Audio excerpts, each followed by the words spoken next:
యమునా నదికి అవతలి ఒడ్డున నల్ల పాలరాయితో తన సొంత సమాధిని నిర్మించుకోవాలనేది షాజహాన్ ఉద్దేశం.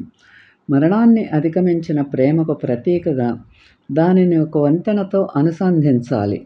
కానీ 1657లో పని ప్రారంభించకముందే చక్రవర్తి అనారోగ్యానికి గురయ్యాడు.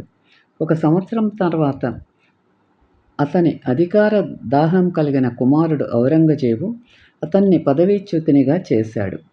షాజహాన్ ఎక్కడ ఖైదు చేయబడ్డాడనే దానిపై చరిత్ర అస్పష్టంగా ఉంది.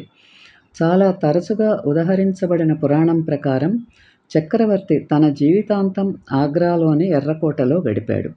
1666లో అతని మరణం తర్వాత అతనిని తన కళాఖండంలో ప్రేరణగా నిలిచిన ఆరాధ్య రాణి ప్రక్కనే ఖననం చేశారు. పరిపూర్ణ నిష్పత్తులు ముస్లిం సంప్రదాయంలో ఇంద్రియాల రాజ్యం మరియు ఆత్మరాజ్యం మధ్య పరివర్తనను సూచించే ఒక భారీ ద్వారం తాజ్మహల్ ప్రాంగణంలోకి ప్రవేశాన్ని అనుమతిస్తుంది. దాని నీడల నుండి బయటకు వచ్చే సందర్శకులు 3 శతాబ్దాల క్రితం షాజహాన్ కళ్ళను చూసిన అదే ఆకర్షణీయమైన దృశ్యంతో స్వాగతం పలుకుతారు.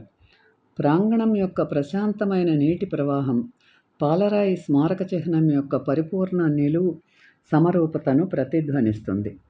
కాలాతీత చిత్రం రాతితో సమానంగా ఆకట్టుకుంటుంది.